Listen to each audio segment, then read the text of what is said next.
Hello, everyone. We are back. Drake here with Chaos Squirrel Halloween, and down here on the bottom, at least on my screen, is Jade.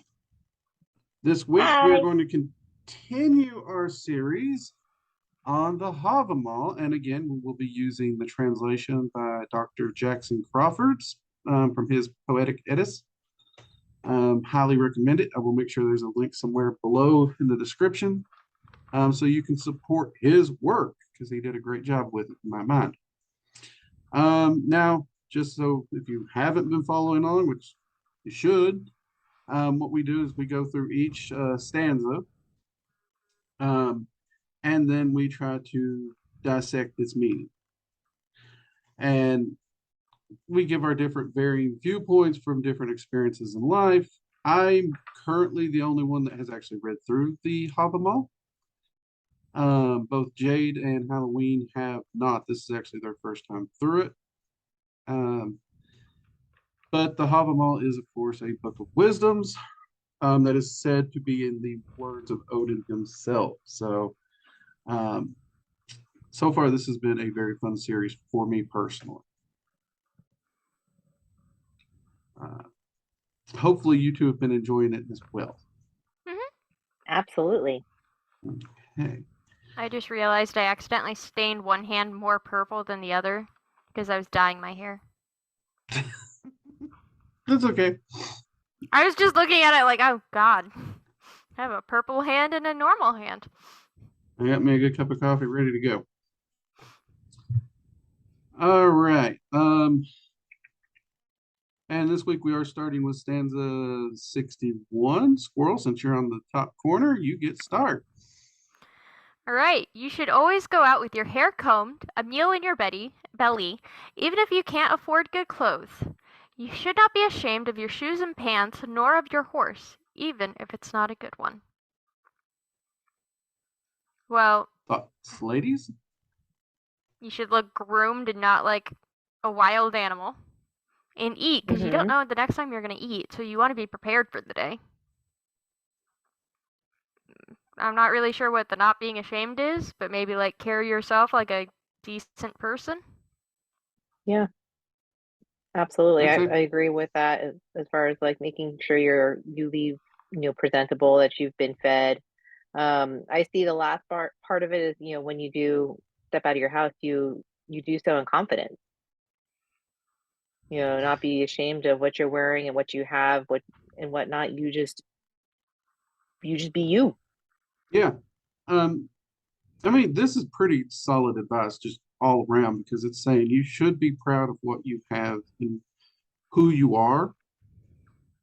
Because I mean, the truth is it could be worse. And I mean, here we're talking about horses, but in modern days, this could easily be you should not be ashamed of your mode of transportation. Beep beep. I mean, I know a lot of people who are big money investors, but you see their car and they look like it looks like a little crap box Corolla that you would see a first time kid driving. Well, actually, maybe not these days. I've seen a lot of people whose parents buy them brand new cars, but like my first car was a really, really old and used one. But they will drive it into the ground because it gets them from A to B. And it allows them to, build finances and stuff like that and grow it rather than waste their money on things that the fancier your car looks adds nothing to your life, essentially. I don't know why that went off again. My bad. So that one wasn't me, I swear to God. No, now my phone's decided to make noises. Here we go. It's just going to be one of those days, I see. Okay. But yeah, it's talking about that you shouldn't be ashamed. I mean, you may not have the fanciest clothes, you may not be wearing name brand, but there's no reason to be ashamed. In fact, I would almost flip it and say if you require those things to feel good about yourself, you need to do some work on yourself. Personally. All right, so I'm in square 2 on my screen, so I guess I'm going to have to follow my own rules here. All right, so stanza 62. A hungry eagle snaps his beak and stretches out his neck when the sea comes into sight. People get the same look about them when they walk among strangers and have no one to speak well of. Them. There's one more word in that line. At Speak least well in of my them. book. Yeah. Yeah, you're right. Missed it. My That bad. does definitely change the meaning a little bit depending on where you cut it off. It does. So Um, I can read it again if you like. Alexa, dismiss. A hungry Alexa's eagle telling me to take out the snaps trash. his beak and stretches out his neck when the sea comes into sight. People get the same look Alexa. about them when they walk among strangers and have no one to speak well of them.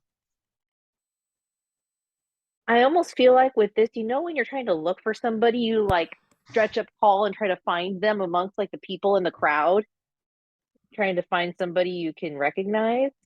Mm-hmm.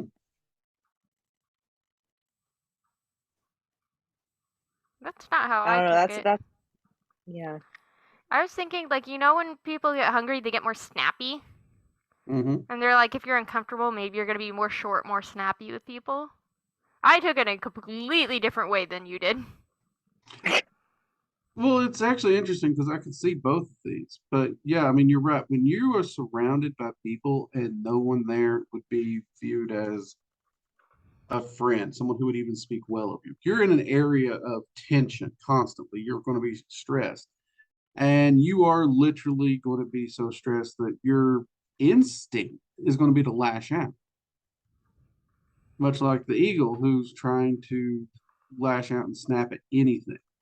And it is craning its neck, constantly looking because, I mean, we're talking about a hungry eagle. So it's, the seas where they would hunt. So that can be contentious.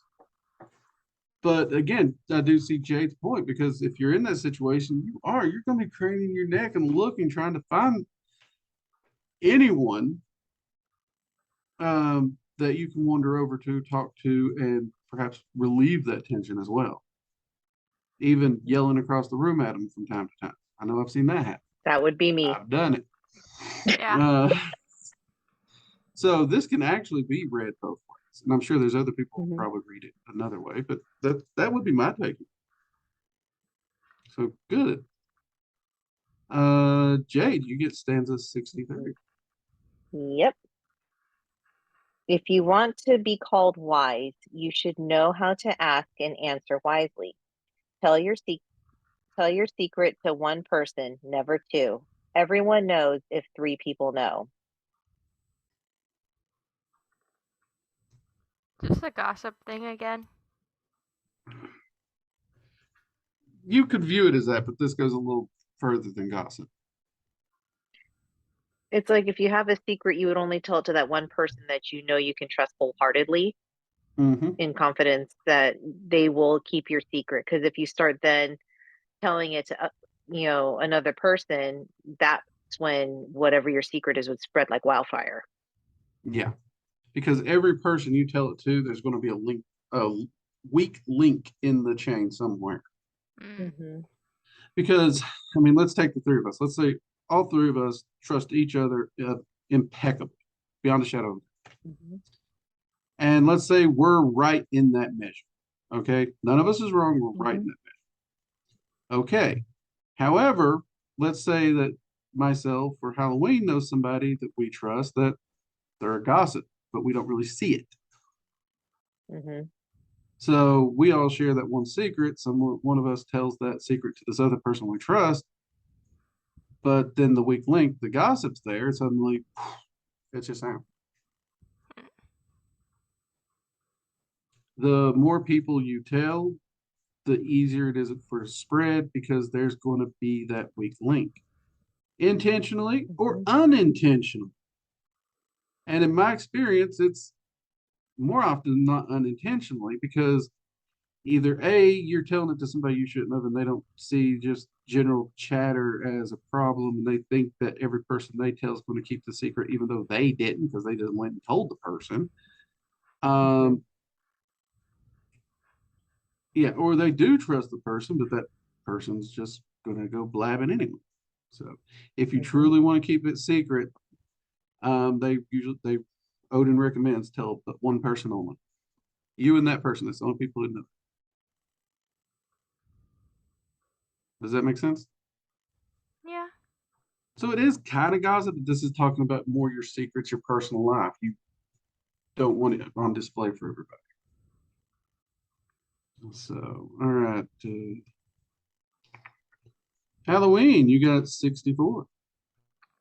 All right. A wise man should use his abilities only in moderation. Otherwise, when he is in battle, he'll learn that no one is bravest of all.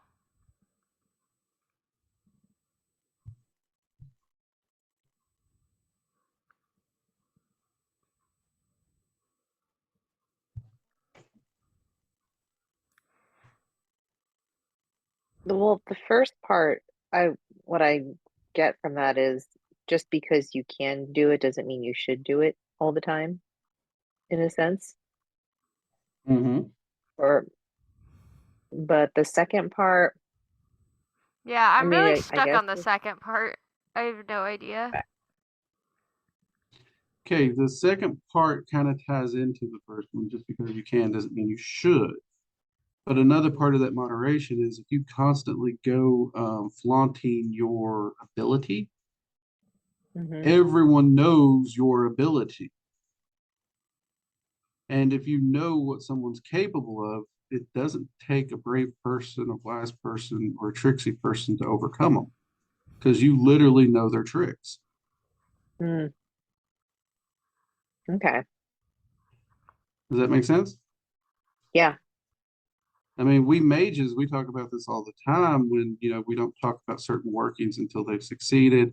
Um, we don't talk about everything we do in our personal practice daily or our defenses and stuff like that. We don't talk about Um, Bruno.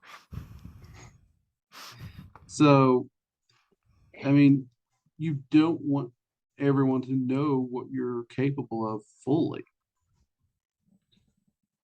Strategically, you keep something back.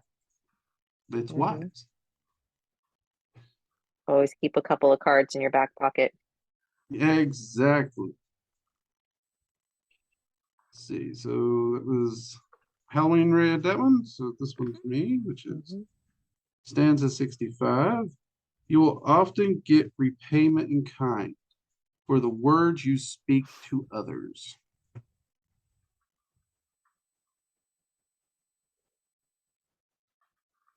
I mean, you speak kindly to others and they'll speak kindly to you, in a sense.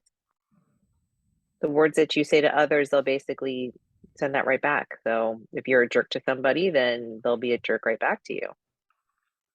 It's like people mirroring your energy, basically. To Mhm. an extent, it's also saying um, you should never interact with people in a way you would not want to be interacted around. Mhm. You'll notice it says often, not always. So, like if you're, Mhm. you know, essentially talking behind somebody's back and you're, bad mouthing them, but you wouldn't say it to their face, you got to remember somebody's going to do that to you, and how are you going to feel about that?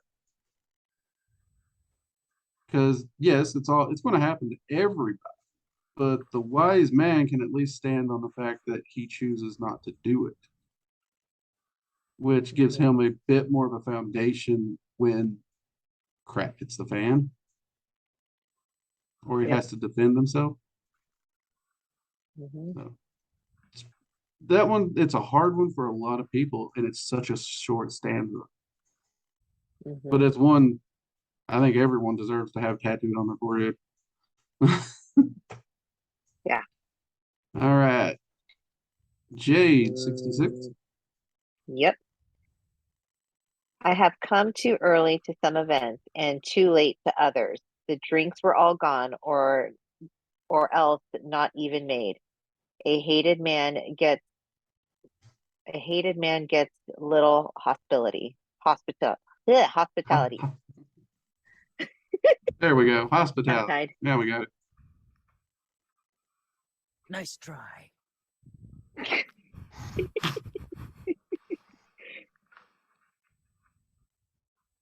Um,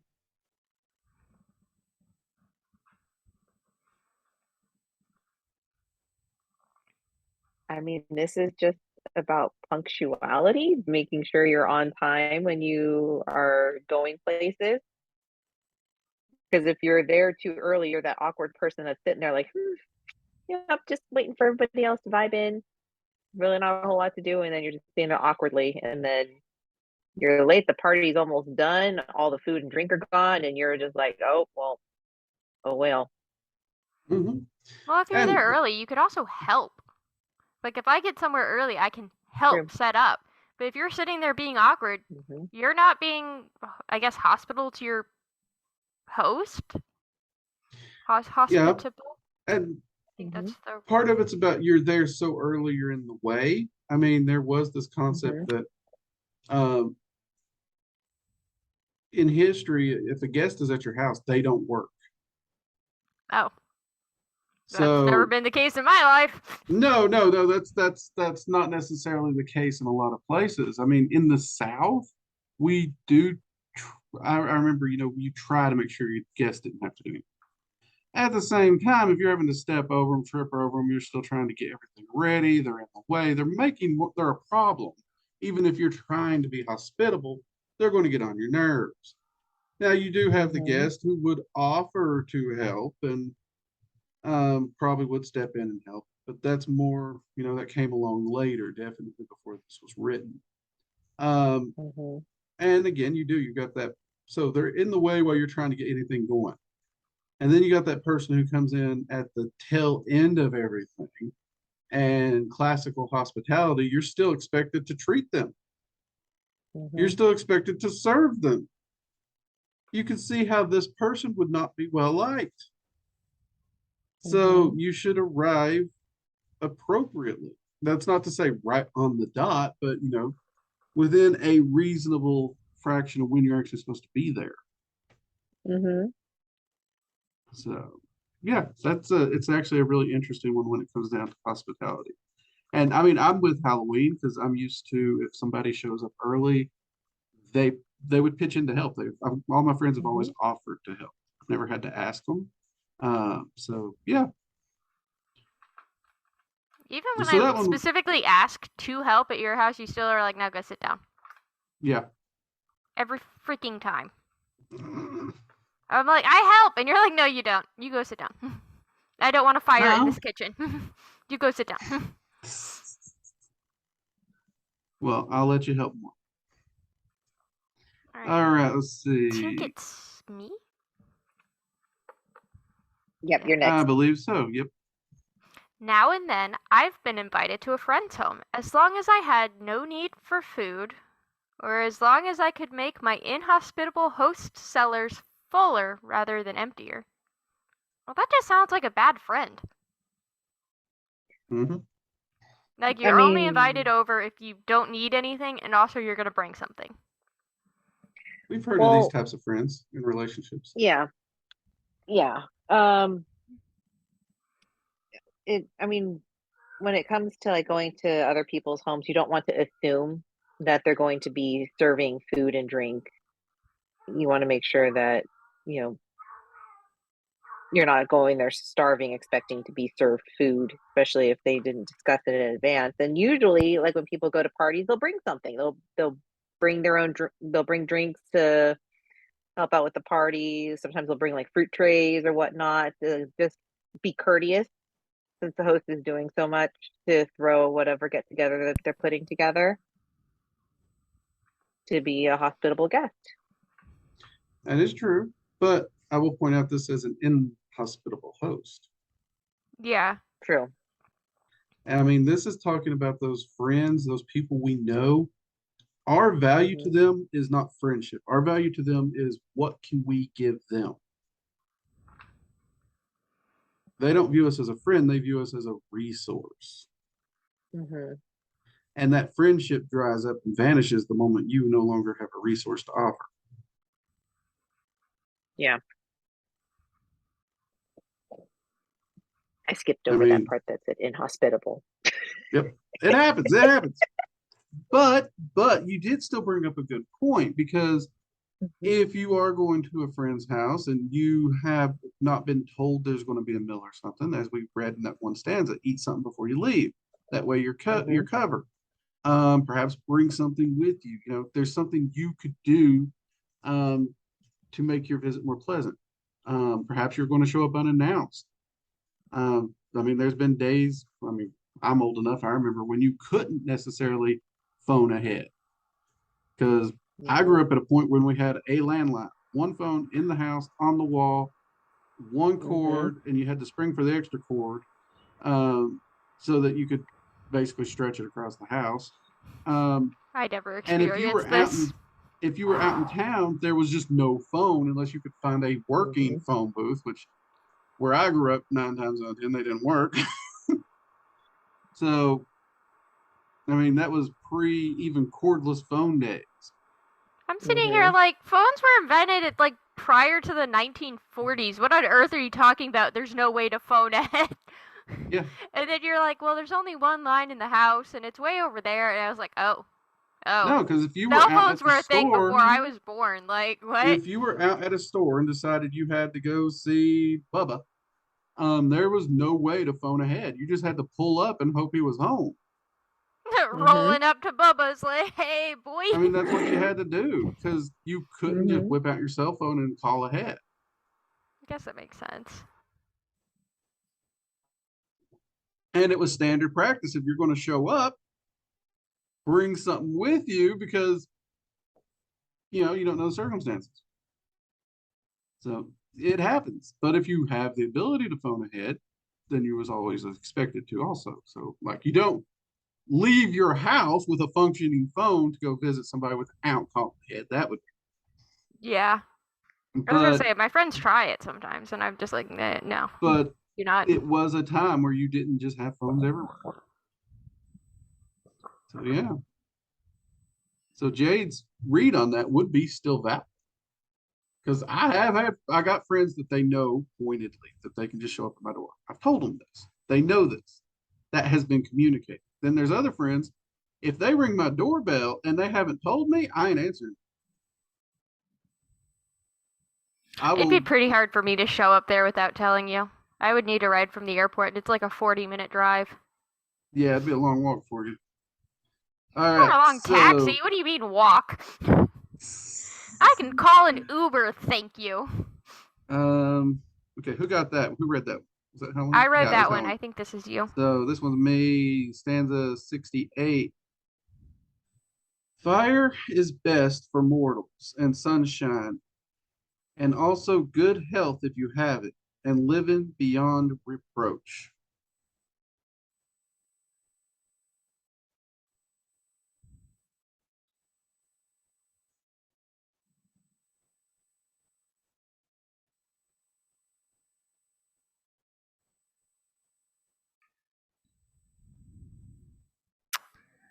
Welcome.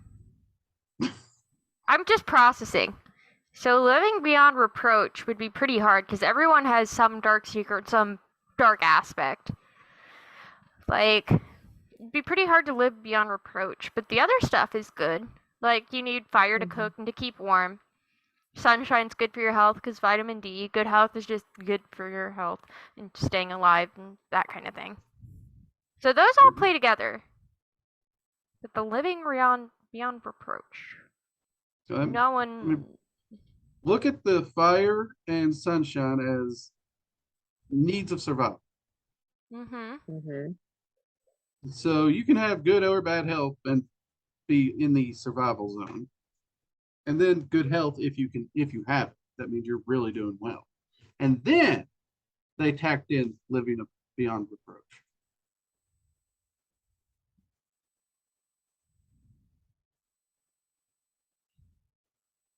So this, again, we got to remember these are translated from a poetic style of the time.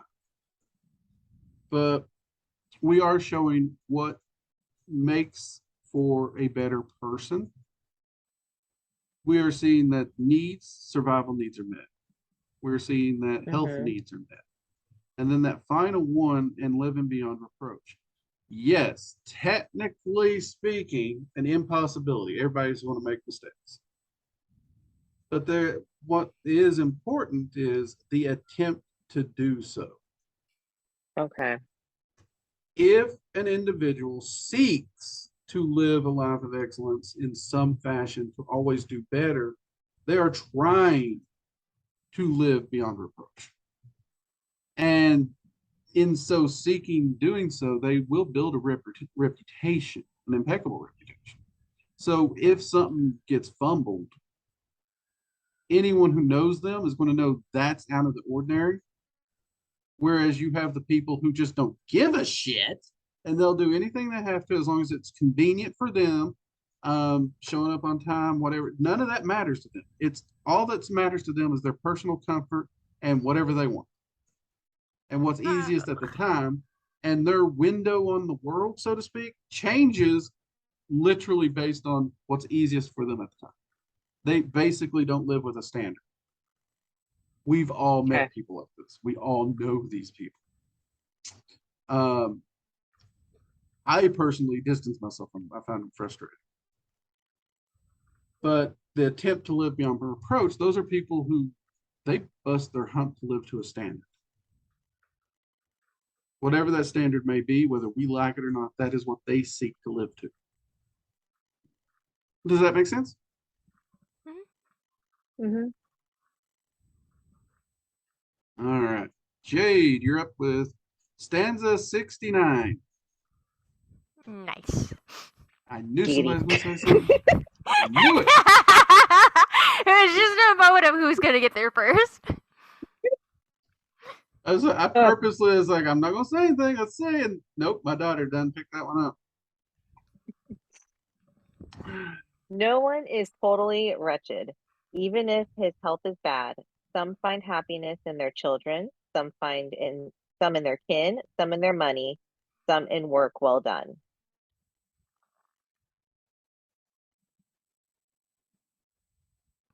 This is an important one to me. I don't know why that made me think of Lord of the Rings. Happiness in their children, humans with progeny. Happiness in their kin, hobbits with their living with among all their family. Some in their money, the dwarves and the hobbit, and some in work well done, the elves with making their crafts and making their art. And I don't know why, but I don't know. That's the first thing that came to my mind. Also, is this meaning like wretched, like they're an awful person, or wretched, like they're really sad? Because it could you be can use it taken both either ways. way. Because you could look at them as having a sad life, or you could look at them as an awful person because they live this way. This is a reminder about passing judgment on the way a person chooses to live.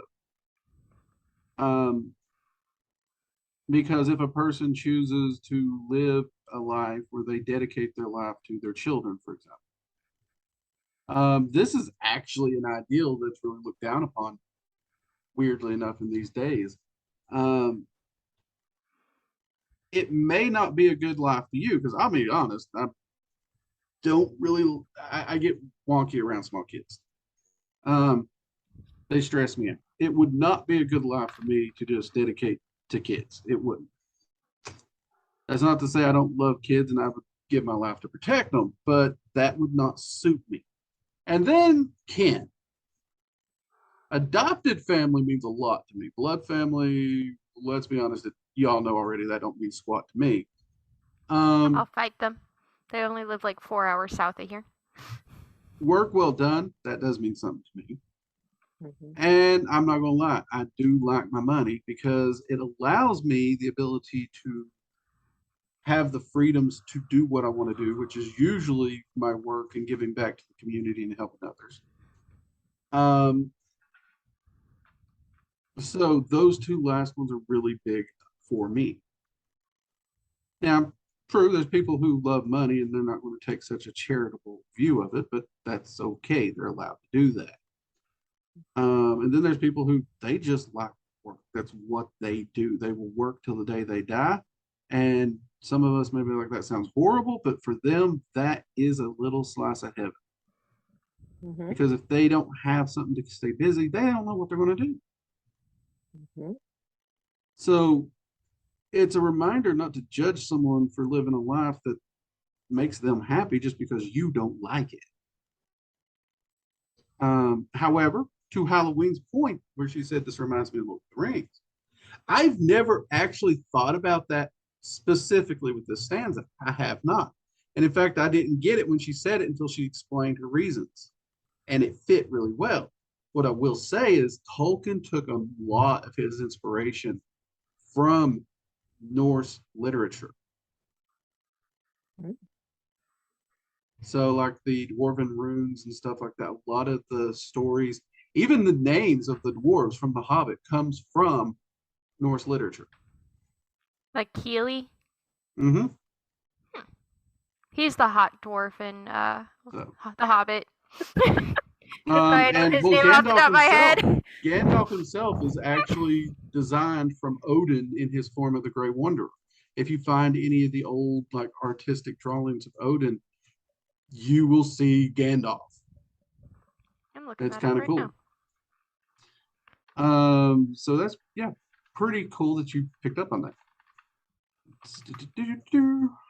Holy cow, he does look like Gandalf.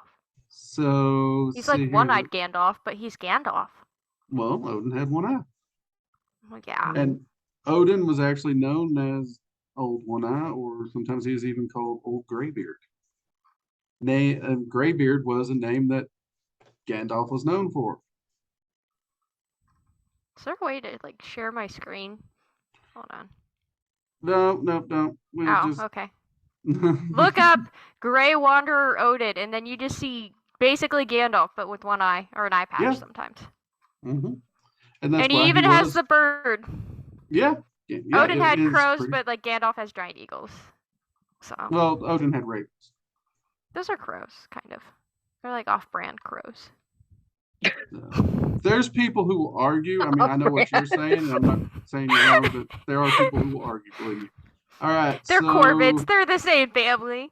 It's just like saying me and my older sister are the same. It's fine. Well, okay, there. I'm not sure Tina would like that very much, but it's fine. Go ahead, Tina, and take 70. Oh, is it my turn? Okay. Nate got 69. Oh, that's right. What a lucky woman. Better to be alive, so getting no hit matter for this what, one. than dead. Only the living enjoy anything. I saw a rich man's house, but it was on fire. And he lay dead outside the door. What? I'm sorry, what? We can just throw that in there. Like, oh, by the way, I saw a dead man and his house was on fire.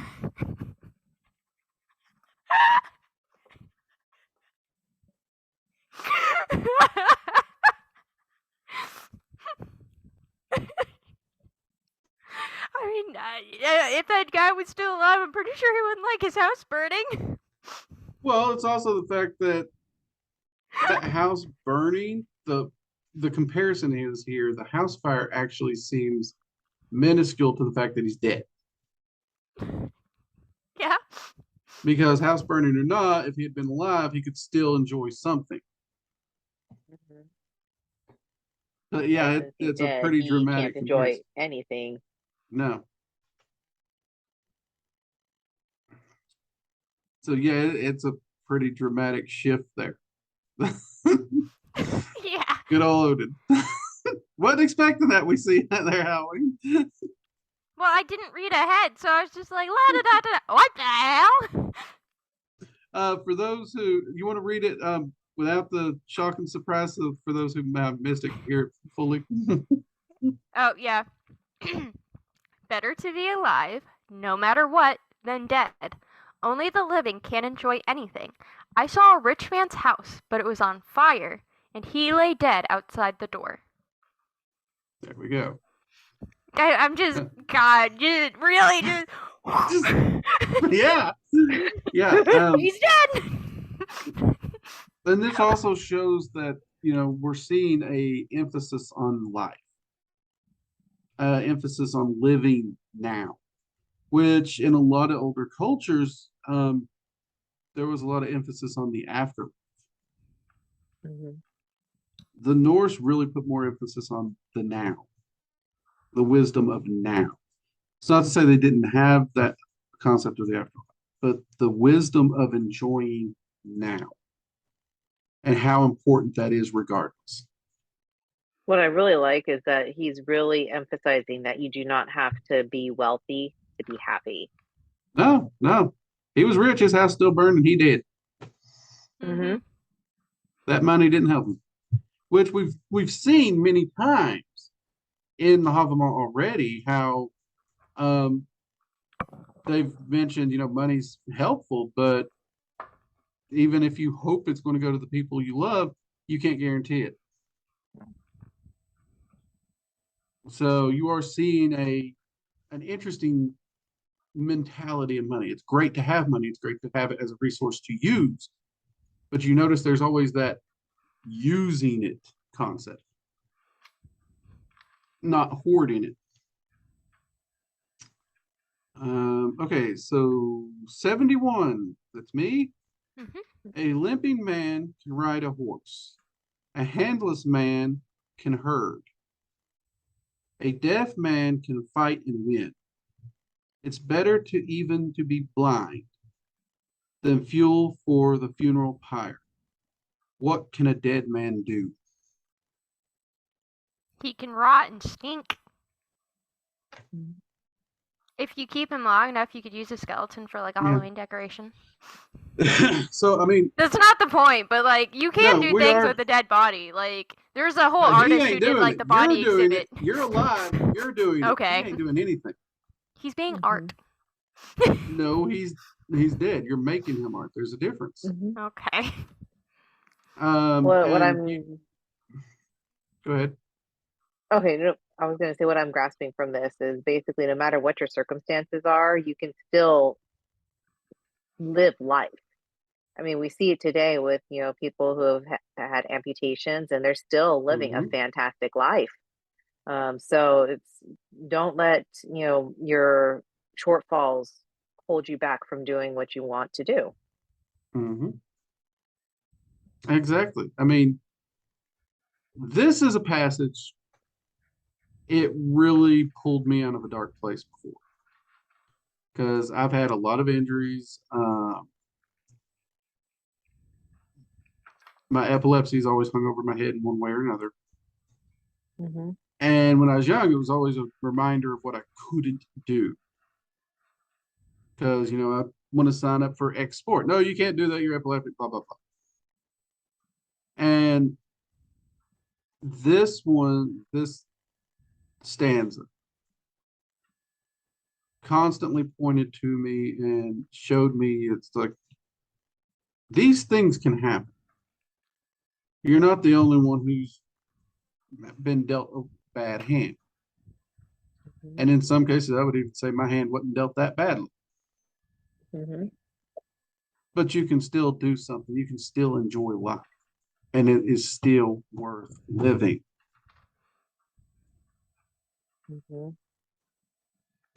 I love that stanza. Yeah, that one's very deep. So, all right. Jade, you got stanza 72. Yep. Oh, and how fitting. Better to have a son than not, even if he's born late in life, even if he's born after you die. You'll rarely see memorials or graves standing near the road that were raised from men without sons.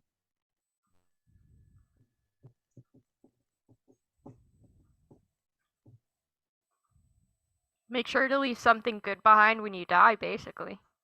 Yeah. He just put his good in the form of kin/children, but leave something good for when you die to be remembered. Well, this was also in a period where your acts and deeds may be remembered somewhat, but resource-wise, if anyone was going to erect any kind of monument or anything to you or headstone or anything, it was going to be your family. So, this is kind of that concept, but I think Halloween nailed it even better than that monument, as Mhm. you left a legacy that lives on beyond you, something that is Mhm. a part of you that remembers you and carries on. So, I mean, that's a Like Dragon pretty left you. exactly. You're his legacy. The other Hmm. Valentines are his legacy. And eventually Tina and me, and if they ever have kids, because I'm probably not going to have kids, because kids are like a lot.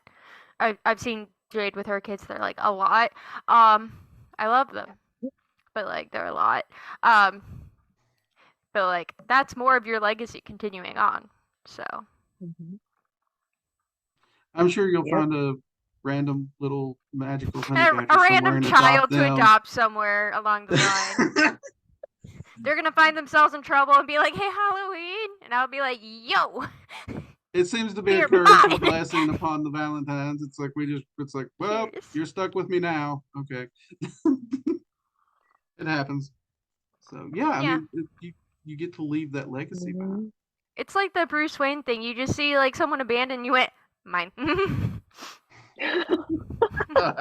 I can adopt this homeless child. Bring them Uh, into the Bat family.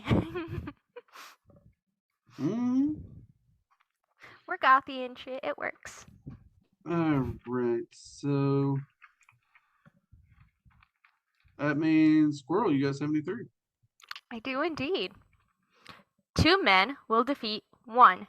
Your tongue can endanger your head. In every hand hidden by a cloak, I expect to see a weapon. Sometimes it's not a weapon. Sometimes it's just me doing this behind my back.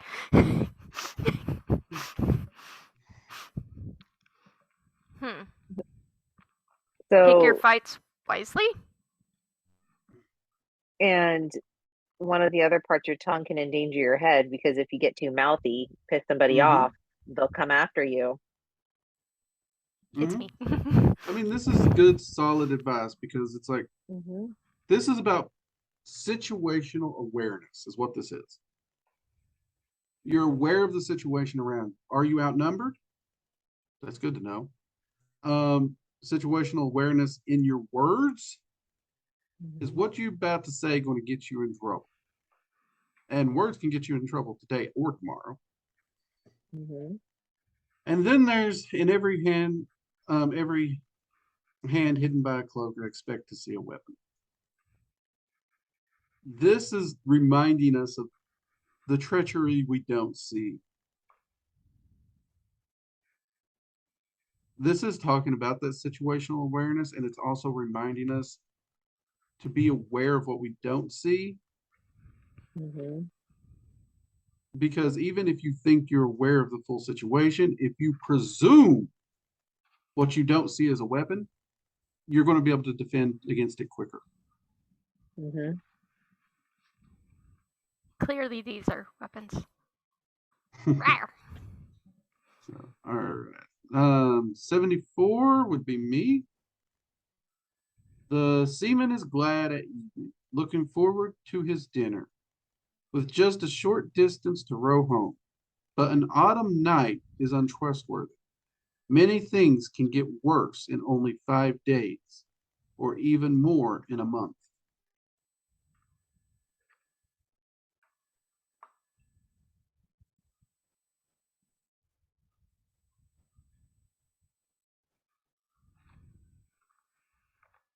Always be prepared for the worst in a sense.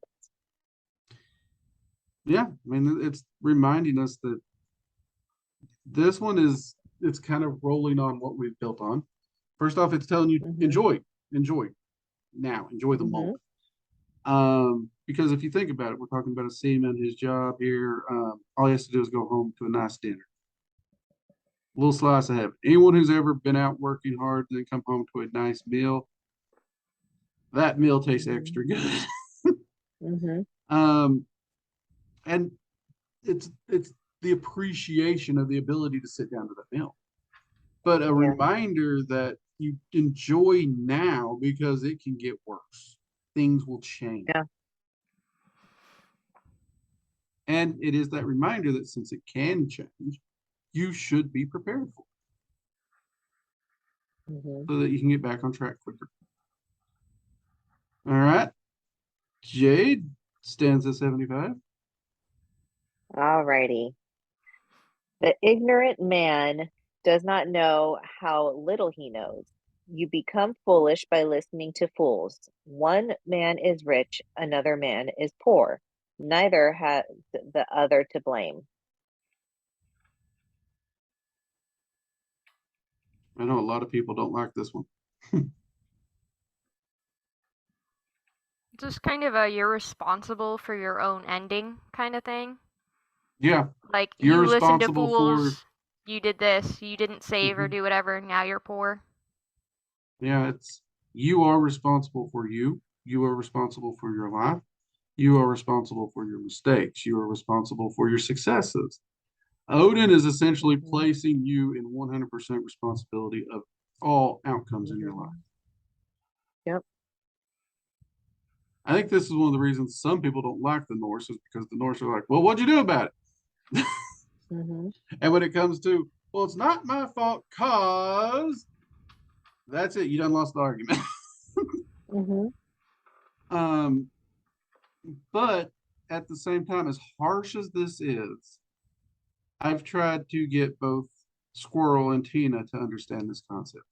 If your first reaction is to own a situation and ask, what could I do to make it better? And what could I do to avoid it next time?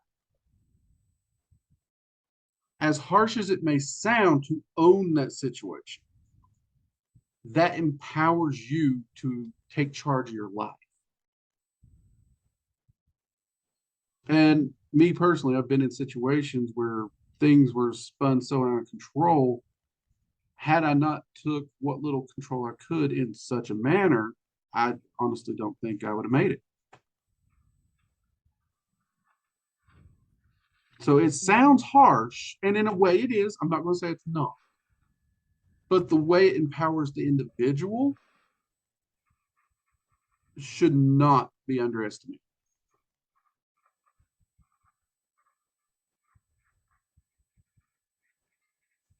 Does that make So sense? that Mhm. continues with Mhm. basically you are not a victim to your circumstance too then. It really does. Which is a nice thing because that means we can always do something to change it. There's always hope. There's always a light. Maybe hard to see it, but we can find it. All right. Who gets the next one? Is it me? That's you.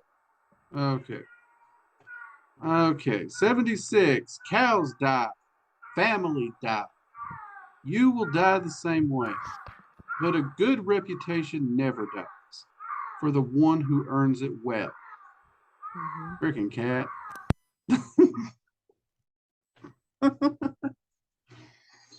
Yeah, I mean, from what I'm grasping from this is that, death is a part of the natural cycle of life, and you are in charge of your own legacy. And, for those who had built up a good reputation in their life, that'll carry on through death.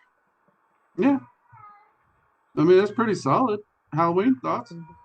I think she's on point. I'm sorry, I tried to mute myself before yelling at the cat. I don't know if it muted all the way. You did. Okay, cool. Stop. Um, I think Cats she's die completely too. right. She's gonna die a lot sooner than she needs to. Okay. But Oh, I and mean, I it think is. that was supposed to be Halloween's read. Hey, shut up. Oh, I see what it is. Shh. That's fine. Sorry. I mean, yeah. I mean, you got to leave something behind. I Mhm. like to think what I'm doing with Working Dragon Mystic will leave some form of a mark that maybe this old redneck will be remembered. I don't know. Mhm. If not, I got Squirrel. And you posted stuff on the internet, and that shit stays forever. That's true. Ain't Mhm. nothing So for leaves the good or internet. bad, the world's stuck with this redneck. Mm-hmm. All right, Halloween, you get 77 since Jade skipped you. It's okay. So we start again the same way, alright? Cows die, family die, you will die the same way. I know only one thing that never dies: the reputation of the one who's died. That's basically the same thing as the one before it. It is. And usually in poetry or any poetic writing, when you take the time to double state it, it's a mark of importance. Okay, so The Jade, you'll only get difference 7. that I would see, oh, sorry. No, go ahead. Go ahead. You got a The difference. only Pull it out. difference I see between 76 and 77 is that the reputation of the one who dies earns it well was in 76, but this one is the reputation of the one who's what never dies is the reputation of the one who's died. So the difference I'm seeing here is that if you've earned a bad reputation, you will also earn that legacy too. You are correct. What I'm reading. You are correct. Your reputation doesn't die. If you earn a great reputation and you've done a good job and you've done your best, that's going to stick. You're stuck with it. But your reputation ain't going to die regardless of if it's good or bad. You're going to be remembered. I think we all know a few warlords who have a reputation, good or bad. I'm not going to, I mean, like Genghis Khan, he is considered a hero of sorts. And honestly, when you look for what he did for his people, he deserves that. For those conquered, maybe not. But there's other warring people. One comes to mind. I will not say his name on YouTube for reasons. Look up World War II. His reputation ain't disappearing any day, ever. I don't think the world will ever forget him. Not because he's a good person. So yeah. Let's see. So yeah, Jade, if you'll grab 78 now. Good catch on that. Good catch. So you guys are figuring out how to read this. All right. I saw big herds of cattle owned by a rich man's son. Now they carry a beggar's staff. Wealth is like the twinkling of an eye. No friend could be more faithless.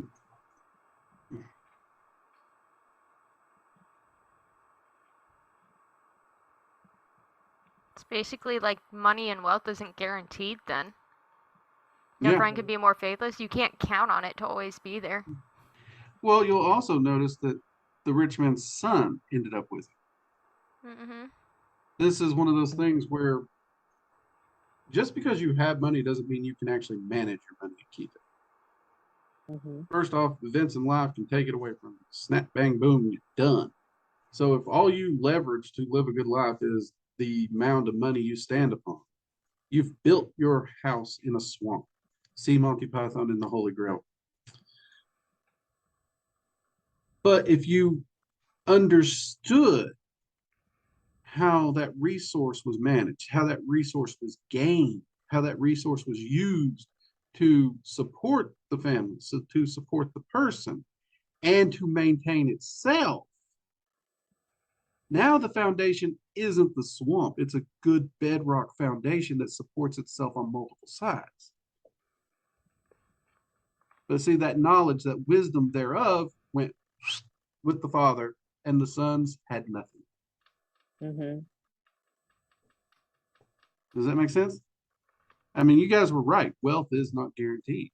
Even when you have it, you can lose it. Okay. I mean, look at how many lottery winners are poor a year later. Oh my God, yes. That's true. So that kicks us back to get back on order. Halloween, you're up. Yes. Yep. Oh, I actually like this one. I've seen this line before, back when we had the wisdom bot. Oh, if an unwise man chances upon money or a woman's love, he will grow more arrogant, but not more intelligent. He will be deceived about his own worth. I don't know. I really like that one.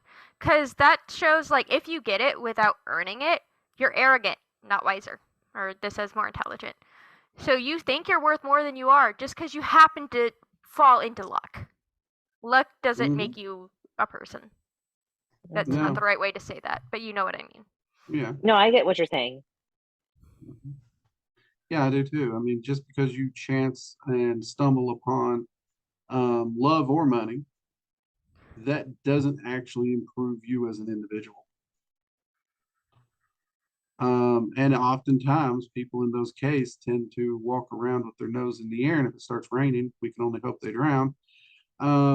Because they do seriously think they're better than everybody when they didn't do anything for it. Also, my best friend Lindsay said this about, she's like, why do you mostly date ugly guys? And I'm like, I don't think they're ugly. And she's like, well, you date a lot of threes who after dating you think they're tens. So keep that in mind. And that just kind of follows with this, like, he chanced upon a woman's love, he became more arrogant, he didn't improve as a person. I love Lindsay. She really knocks me upside the head sometimes, but I love her. Also, she's gonna watch this at some point and be like, damn it, Halloween. Yeah. Brought that up. Yep. She said that to me at work, and people laughed, and I was like, you're not wrong. But, hey. I'm laughing right now. So, yeah, I mean, just because you think you have a nice car or money, or you happen upon love, you still need to look yourself in the mirror and keep yourself in check. Don't let that ego run away with you. It'll get you in trouble. Pretty solid. Which brings us to 80. And let's see. That would be me. That would be you. Yes, it would. Ooh, okay. Okay. What you ask the runes will prove true. They are gifts of the Azir, made by the gods and painted by Odin. You'll learn best with your mouth shut. Is Odin not considered a god? What does it mean made by the gods but painted by Odin? Is he not considered a god? He is an Azir god, though. Yeah. Made by the gods. It's talking about it was made, the runes were made by the gods. But Odin himself is the rune master, so he is the one who originally painted the runes originally. So we're getting the fact that the runes are a gift of the gods, but then we're crediting Odin for his position as the rune master. Does that make sense? Okay. I think my runes are over here. But thoughts on the meaning of this? I mean, yeah, I have the one you made. I have the ones you made me. With the little pictures. Yes! 20s! That was a lot of noise. I'm very sorry. I mean, the runes, they in a sense bring you knowledge when you ask a question and you pull a rune and it gives you an answer in a sense, and so your answers are coming from the gods, and the best, like when it says you learn best when your mouth is shut, I mean you listen to what the runes are telling you. Also, don't argue back. Like well, I just think he's different. Me at dad every single time I date someone, and then he's like, no, they're not. And then it turns out later, no, they're not. He's like, I pulled runes, I did this. And he's like, I'm not wrong. I would like to be wrong once. I mean, there's times where you pull runes and it doesn't give you the response you want. No, it may be. A lot of people have a tendency to go in to ask a question of the runes with an answer preconceived. They don't listen. And when they don't listen, they're not actually listening to hear what the runes are truly telling them, in which case you're not actually gaining the information you set out to gain. And oftentimes, the runes will smack you in the head for not listening. We see the people who try to twist the answer they don't want to make it fit what they want. Or how many of us know of someone who's done 10 readings with the same question? So yeah, it's very pointed with you'll learn more with your mouth shut, which means keep your thoughts and opinion to yourself and actually listen to the answer. And listening is something this day and age most people don't do. Mm-hmm. It is sad. Um, let's see, that was 80. Do we want to try and get a few more, or do we want to call it here this evening? I was gonna say that should be just about our hour. Yeah, that's about our hour, and that's another 20 down. Mm-hmm. So Yeah. I mean, if And that leaves I us think at a we've good been stopping point. yeah, actually the next one we're starting to get into some of the other stuff. This will be next Havamal reading should be pretty good. This has been a lot of fun. You guys actually got a lot of great insights. Jade even picked up on a section of that one that I missed. Mm-hmm. But yeah, I mean, you can see how, well, for me, it's amazing how old the Havamal is. But the wisdom contained in can still function today. For me, that's any book written in such a definitive functionality. It amazes me how some things are time tested truly. Mm-hmm. Because, well, we actually touched on it earlier. I'm at an age where what I knew no longer exists. And what I knew, Halloween's never even knew. It wasn't a thing. So we are in a world where we're used to seeing things that change. They fall away, they're obsolete. Yep. But then there's stuff like this that it has withstood the test of time over and over and over and over. That's pretty cool to me. Yep. All right. Any announcements, any plugs you all want to throw up there real quick before we get going?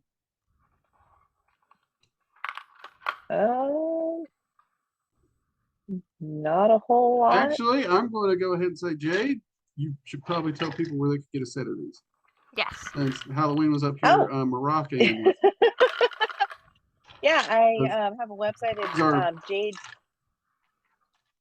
these are fantastic runes. I love these. Yeah, I just pulled a random rune and I'm like, I know this is Thursaz, but I don't know what it means off the top of my head. Here he is, because I dropped him back in there. I was like, so I looked him up and it's like, it means thorn, and I was like, great, that means nothing to me. It's I have a it's the website reactive force. Yeah. Where am I at in life? Thorn. Metal. Also, Thor's rune, it's used for it. Yeah, reactive force. So kind of think of the unstoppable force. You know, the unstoppable force versus the immovable object. Thoraz is kind of in that area.